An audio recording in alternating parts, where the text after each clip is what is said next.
Channel ಸ್ವರ ಮಾಧ್ಯಮ. ನಾನು ನಿಮ್ಮ ಪ್ರೀತಿಯ ಸುರಭಿ ವೆಂಕಟೇಶ್. ತುಂಬ ಜನ ಏನು ಕೇಳ್ತೀರಾ ಗೊತ್ತಾ, ಮೇಡಮ್ ನೀವು ಬೆಳೆಯೋದು ತೋರ್ಸೋಕ್ಕಿಂತ ಕಿತ್ತುತ್ತೀರಲ್ಲ ಅದನ್ನು ತೋರಿಸಿ, ಅದು ನೋಡೋದು ತುಂಬ ಚೆನ್ನಾಗಿರುತ್ತೆ ಅಂತ ಕೇಳ್ತೀರಾ. ಹಾಗಾಗಿ ಮೊನ್ನೆ ಆ್ಯಕ್ಚುಲಿ ಒಂದು ವಾರ ಅಥವಾ ಒಂದು 10 ದಿವಸದ ಹಿಂದೆ ಪಾಲಕ್ ಸೊಪ್ಪು ಕಿತ್ತಿದೆ.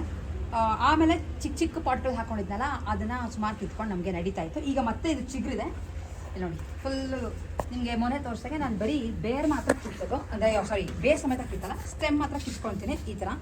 ಸೊ ದಟ್ ಇನ್ನೂ ಒಂದೆರಡು ಸಲ ಬರುತ್ತೆ.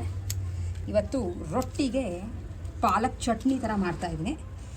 ಆ್ಯಕ್ಚುಲಿ ಪಾಲಕ್ ಪನ್ನೀರ್, ಬಟ್ ಪನ್ನೀರ್ ಇಲ್ಲ ಮನೆಯಲ್ಲಿ, ಹಾಗಾಗಿ ಪನ್ನೀರ್ ಮಾಡೂ ಇಲ್ಲ ಆ್ಯಂಡ್ ತಂದೂ ಇಲ್ಲ. ಹಾಗಾಗಿ ಪನ್ನೀರನ್ನ ಸ್ಕಿಪ್ ಮಾಡಿ ಆಲ್ಮೋಸ್ಟ್ ಸೇಮ್ ಪಾಲಕ್ ಚಟ್ನಿ ಥರ ಆಗುತ್ತದು.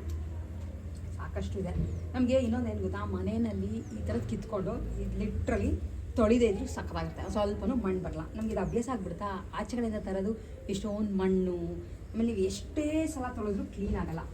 ಆ್ಯಂಡ್ ಸಾಕಷ್ಟು ಜನ ಇನ್ನೊಂದು ಏನು ಕೇಳ್ತಾರೆ, ನೀವೇ ಇಷ್ಟೊಂದು ಬೆಳೆದ್ಬಿಟ್ರೆ ಇದಕ್ಕೆಲ್ಲ ಎಷ್ಟೊಂದು ಖರ್ಚಾಗುತ್ತೆ ಎಲ್ಲ ಕೇಳ್ತೀರಾ. ಆಬ್ವಿಯಸ್ಲಿ ಯಾವುದೂ ಫ್ರೀ ಆಫ್ ಕಾಸ್ಟ್ ಬರೋಲ್ಲ. ಬಟ್ ನಾವು ಅಂಗಡಿಗೆ ಮಾರ್ಕೆಟ್ಗೆ ಹೋಗಿ ತೊಗೊಂಡು ಬರ್ತೀವಿ, ನಮಗೇನು ಫ್ರೀಯಾಗಿ ಯಾರೂ ಪಾಲಕ್ ಸೊಪ್ಪು ಕೊಡೋಲ್ಲ. ಬಟ್ ಇನ್ನೊಂದೇನು ಅಂದರೆ, ನಮಗೆ ಇಷ್ಟ ಇದ್ದರೆ ಇದು ತುಂಬ ಒಳ್ಳೆ ಹಾಬಿ ಥರ ಆಗುತ್ತೆ. ಅದು ಎಷ್ಟು ಬೆಳೀತು, ಚೆನ್ನಾಗಿ ಬಂತ, ಬೀಜ ಬರ್ತಿದೆಯಾ ಅಥವಾ ಹಾಳಾಗೋಯ್ತಾ, ಅವೆಲ್ಲ ನೋಡ್ತೀವಲ್ಲ, ಏನೋ ಒಂದು ಮೈಂಡ್ ರಿಫ್ರೆಶ್ ಅನಿಸುತ್ತೆ. ಎಷ್ಟು ಜನಕ್ಕೆ ಹಂಗೆ ಅನಿಸುತ್ತೋ ಗೊತ್ತಿಲ್ಲ. ಹಾಗಂತ ನಾನೇ ತುಂಬ ಜಾಗದಲ್ಲಿ ಬೆಳೆಯಲ್ಲ, ಬಟ್ ಬೆಳೆಯೋದನ್ನೇ ಖುಷಿಯಾಗಿ ಬೆಳಿತೀವಿ, ಖುಷಿಯಾಗಿ ತಿಂತೀವಿ. ಆ್ಯಂಡ್ ನನಗೆ ನನ್ನ ಲೈಫಲ್ಲಿ ಏನು ಗೊತ್ತಾ, ತುಂಬ ದೊಡ್ಡದೆಲ್ಲ ಬೇಗ ಆಗಬೇಕು ಅವೆಲ್ಲ ಚಿಕ್ಕ ಚಿಕ್ಕದ್ರಲ್ಲಿ ಖುಷಿ ಪಡ್ತೀವಲ್ಲ, ಆ ಖುಷಿ ಯಾವಾಗಲೂ ತುಂಬ ಚೆನ್ನಾಗಿರುತ್ತೆ. ಆ್ಯಂಡ್ ಅವೆಲ್ಲ ಲಾಂಗ್ ಲಾಸ್ಟಿಂಗ್. ಸುಮ್ಮನೆ ಅದರ ಒಂದು ವಸ್ತು ತಗೋ, ತುಂಬ ಇಷ್ಟ ಆಗುತ್ತೆ ಆ ಥರದಕ್ಕಿಂತ ಇದೆಲ್ಲ ನೀವು ಎಷ್ಟೇ ದಿನ ಆದರೂ ನಮ್ಮ ಜೊತೆಗೂ ಇದು ಬೆಳೀತಾ ಇರುತ್ತೆ. ಸೊ ಇಷ್ಟು ಕಿತ್ತಿದ್ದೀನಿ, ನಾನು ಸ್ವಲ್ಪ ಕಿತ್ಕೋಬೇಕು, ತೋರಿಸ್ತೀನಿ. ಆ್ಯಂಡ್ ಪಾಲಕ್ ರೆಸಿಪಿ ಎಲ್ಲ ಏನೂ ತೋರಿಸಲ್ಲ ಆ್ಯಕ್ಚುಲಿ, ಎಲ್ಲರಿಗೂ ಗೊತ್ತೇ ಇರುತ್ತಲ್ಲ. ಜಸ್ಟ್ ರೊಟ್ಟಿ ಆದಮೇಲೆ ಯಾವ ಥರ ಆಗುತ್ತೆ ಅನ್ನೋದನ್ನು ತೋರಿಸ್ತೇನೆ. ಆ್ಯಕ್ಚುಲಿ ತಿಂಡಿ ಮುಗಿಸ್ಕೊಂಡು ಸ್ವಲ್ಪ ಕೆಲಸ ಇತ್ತು ಅಂತ ಇಲ್ಲಿಗೆ ಬಂದ್ವಿ. ಆ್ಯಸ್ ಯೂಶುವಲ್ ಪಾರ್ಸಲ್ಸ್ಗಳು ಡಿಸ್ಪ್ಯಾಚ್ ಆಗಬೇಕಿತ್ತು ಅಂತ ಒಂದು Instagram page, sprouts and Bloom's ಅನ್ನೋ ಒಂದು ಇನ್ಸ್ಟಾಗ್ರಾಮ್ ಪೇಜಿಂದ ಮೈಕ್ರೋ ಗ್ರೀನ್ಸ್ನ ಆರ್ಡರ್ ಮಾಡಿದೆ. ಆ್ಯಕ್ಚುಲಿ 3 ಆರ್ಡರ್ ಮಾಡಿದ್ದು. ಒಂದು ರ್ಯಾಡಿಶ್, ಪರ್ಪಲ್ ರ್ಯಾಡಿಶ್, ಓಪನ್ ಮಾಡಿ ತೋರಿಸ್ತೀನಿ ಹೇಗಿರುತ್ತೆ ಅಂತ. ಇನ್ನೊಂದು ಸನ್ಫ್ಲವರ್ ಮತ್ತು ಪಿಂಕ್ ರ್ಯಾಡಿಶ್. ಆ್ಯಕ್ಚುಲಿ ಈ ನಡುವೆ ಮೈಕ್ರೋ ಗ್ರೀನ್ಸ್ ನ್ಯೂಟ್ರಿಯೆಂಟ್ಸ್ ಎಲ್ಲ ತುಂಬ ಇರುತ್ತೆ ಅಂತ ಸಲಾಡ್ಸ್ಗೆ ಅಥವಾ ಮೇಲೆ ಡ್ರೆಸ್ಸಿಂಗ್ ಎಲ್ಲ ನೀವು ಮಾಡಿಕೊಂಡ್ರೆ ಅದರ ಡಿಶಸ್ಗೆ ಇದನ್ನು ಹಾಕಿದ್ರೆ ತುಂಬ ಒಳ್ಳೆಯದು. ಸೊ ನಾನು ಇದನ್ನು ತರಿಸ್ಕೊಂಡಿದ್ದೆ. ಆ್ಯಂಡ್ ನೀವುಗಳು ಏನಾರು ಬೇಕಿದ್ದರೆ ಅವರ ಇನ್ಸ್ಟಾಗ್ರಾಮ್ ಪೇಜ್ ಹಾಗೆ ನಂಬರ್ನ ಹಾಕಿರ್ತೀನಿ, ಆರ್ಡರ್ ಮಾಡಿ ತಿನ್ನೋಕ್ಕೆ ಟ್ರೈ ಮಾಡಿ. ತುಂಬ ಜನಕ್ಕೆ ಇದ್ರ ಬಗ್ಗೆ ಗೊತ್ತಿಲ್ಲ. ಸೊ ಹಾಗಾಗಿ ನಾನು ಒಂದು ವಿಡಿಯೋ ಮಾಡಿ ಸ್ವಲ್ಪ ಏನಾದರೂ ಹೇಳೋಣ ಅಂತ ಅಂದ್ಕೊಂಡೆ. ನಾನು ಸುಮಾರು ಸಲ ಉಪಯೋಗಿಸಿದ್ದೀನಿ, ಬಟ್ ತುಂಬ ಚೆನ್ನಾಗಿರುತ್ತೆ. ಸಲಾಡ್ ಮಾಡ್ತಾಯಿದ್ದೆ ಸಿಂಪಲಾಗಿ. ಈ ನಡುವೆ ಸ್ವಲ್ಪ ಡಯಟ್ ಕಾನ್ಷಿಯಸ್ ಎಲ್ಲರೂ, ಅಂದರೆ ಹೆಲ್ತಿ ಇದೆ ತಿನ್ನಬೇಕು ಅಂತ. ಸೊ ಹಾಗಾಗಿ ನಾನು ಆ್ಯಕ್ಚುಲಿ ಇವತ್ತು ಯೂಸ್ ಮಾಡ್ತಿರೋದು ಕಲರ್ಫುಲ್ಲಾಗಿರುತ್ತೆ ಅಂತ ಪರ್ಪಲ್ ರ್ಯಾಡಿಶ್. ಓಪನ್ ಮಾಡಿ ತೋರಿಸ್ತೀನಿ ನೋಡಿ. ಚಿಕ್ಕದು ಗಿಡ ಅಷ್ಟೇ ಮೈಕ್ರೋ ಗ್ರೀನ್ಸ್ ಅಂದರೆ. ರ್ಯಾಡಿಶ್ಸು ಚಿಕ್ಕದು ಒಂದು 2-3 ಎಲೆ ಬರ್ತಿದ್ದಂಗೆ ಇದನ್ನು ರೂಟ್ ಬಿಟ್ಬಿಟ್ಟು ಸ್ಟೆಮ್ ಮಾತ್ರ ಕಿತ್ತಾರೆ.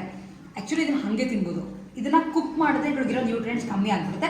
ಸೊ ಹಾಗಾಗಿ ಕೊತ್ತಂಬರಿ ಸೊಪ್ಪು ಹೇಗೆ ಮೇಲೆ ಹಾಕೋತೀವೋ ಆ ಥರ ಇದನ್ನು ಹಾಕ್ಕೊಂಡು ತಿನ್ನೋದು. ಸೊ ಹಾಗಾಗಿ ನಮ್ಮ ಮಧ್ಯಾಹ್ನಕ್ಕೆ ಸಲಾಡ್ ಮಾಡ್ತಾ ಇದ್ದೀನಿ. ಇದನ್ನು ಯೂಸ್ ಮಾಡಿಕೊಂಡು ಕ್ಯಾರೆಟು, ಸೌತೆಕಾಯಿ, ಹಾಗೆ ಒಂದು ಟೊಮ್ಯಾಟೊ, ಒಂದು ಸ್ವಲ್ಪ ಪೀನಟ್ಸ್ ಹಾಗೆ ಆಲೂಗೆಡ್ಡೆನ ಫ್ರೈ ಮಾಡಿಬಿಟ್ಟು ತೋರಿಸ್ತೀನಿ ಯಾವ ಥರ ಮಾಡ್ತೀನಿ ಅಂತ.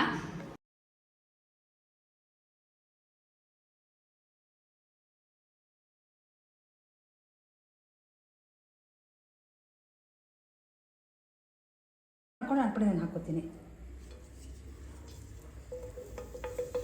ಸೊ ಜಸ್ಟ್ ಆಲೂಗೆಡ್ಡೆನ ಲೈಟಾಗಿ ಫ್ರೈ ಮಾಡಿ ಹಾಕ್ತೀನಿ, ಸಲಾಡ್ಗೆ ಚೆನ್ನಾಗಿರುತ್ತೆ ಅಂತ. ಬೇಕಿದ್ದರೆ ಇದ್ರ ಬದಲು ಆ್ಯಕ್ಚುಲಿ ಗೆಣಸು ಹಾಕೋಬೋದು. ಆಲೂಗೆಡ್ಡೆ ಇತ್ತು, ಸೊ ಹಾಗಾಗಿ ಗೋಲ್ಡನ್ ಬ್ರೌನ್ ಆಗೋವರೆಗೂ ಎಲ್ಲ ಸೈಡು ಇದನ್ನು ಫ್ರೈ ಮಾಡೋದಷ್ಟೇ. ಚೂರೇ ಎಣ್ಣೆ ಹಾಕ್ಕೊಂಡಿದ್ದೀನಿ, ತುಂಬ ಏನು ಎಣ್ಣೆ ಬೇಡ.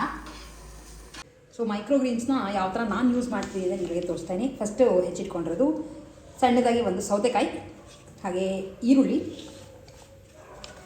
ಜೊತೆ ಒಂದು ಸ್ವಲ್ಪ ಕ್ಯಾರೆಟ್ ಹಾಗೆ ಟೊಮ್ಯಾಟೊ, ಇಷ್ಟನ್ನು ಹಾಕ್ಕೊಂಡಿದ್ದೀನಿ ಮಿಕ್ಸ್ ಮಾಡೋಕ್ಕೆ. ಈ ಜೊತೆ ಸ್ವಲ್ಪ ಕಡಲೆಕಾಯಿ ಬೀಜ, ಹಾಗೆ ಫ್ರೈ ಮಾಡ್ಕೊಂಡಿರೋವಂಥ ಆಲೂಗಡ್ಡೆ. ಇದು ಮಧ್ಯ ಸುಮ್ಮನೆ ಚೆನ್ನಾಗಿ ಸಾಫ್ಟಾಗಿ ಸಿಗುತ್ತೆ ಅಂತ. This is what we love.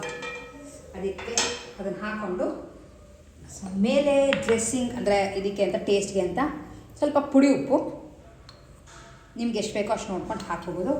And ಅದ್ರ ಜೊತೆ ಸ್ವಲ್ಪ ಗರಂ ಮಸಾಲ,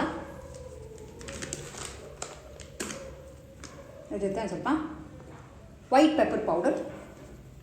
ಇದೇನಂದರೆ ಸ್ಪೂನಲ್ಲಿ ಹಾಕಿದ್ರೆ ಲೈಕ್ ಒಂದೇ ಕಡೆ ಕುತ್ಕೊಂಡ್ಬಿಡುತ್ತೆ, ಹಾಗಾಗಿ ಕೈಯಲ್ಲಿ ಹಾಕ್ತಾಯಿದ್ದೀನಿ ಅಷ್ಟೇ. ಆ್ಯಂಡ್ ಸ್ವಲ್ಪ ಚಾಟ್ ಮಸಾಲ ಕ್ಲೀನಾಗಿ ಮಿಕ್ಸ್ ಆಗುತ್ತೆ ಚೆನ್ನಾಗಿ. ಫೈನಲಿ ಡ್ರೆಸ್ಸಿಂಗ್ ಸ್ವಲ್ಪ ನಿಂಬೆಹಣ್ಣು ಮ್ಯಾಂಡೇಟ್ರಿ, ನಮಗೆ ಬೇಕೇ ಬೇಕು, ಸ್ವಲ್ಪ ಹುಳಿ ಆಗಿರುತ್ತೆ.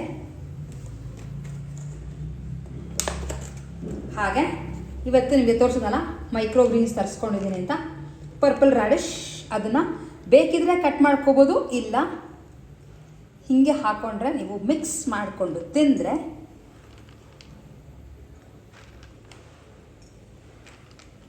ಸೊ ಎಸ್ ನೋಡಿ ಏನು ಕಲರ್ಫುಲ್ಲಾಗಿ ಕಾಣ್ತದೆ. ಇದನ್ನು ಜಸ್ಟ್ ಟಾಸ್ ಮಾಡಿಕೊಂಡು ತಿನ್ನೋದು ಅಷ್ಟೇ. ಸೊ ಸೂಪರ್ ಕಲರ್ಫುಲ್ಲಾಗಿದೆ, ಟ್ರೈ ಮಾಡಿ ನೋಡಿ.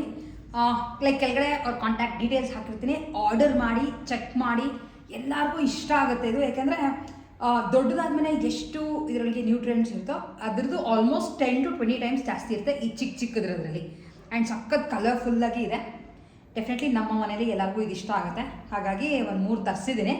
ತರಿಸ್ಕೊಂಡು ಟ್ರೈ ಮಾಡಿ ನೋಡಿ. ಯಾರು ಟ್ರೈ ಮಾಡೇ ಇಲ್ವೋ ಅಂಥವ್ರು ಡೆಫಿನೆಟ್ಲಿ ಟ್ರೈ ಮಾಡಿ. ಬೇರೆ ಥರದ್ದು ಸುಮಾರು ಸಿಗುತ್ತೆ ಅವ್ರ ಹತ್ರ.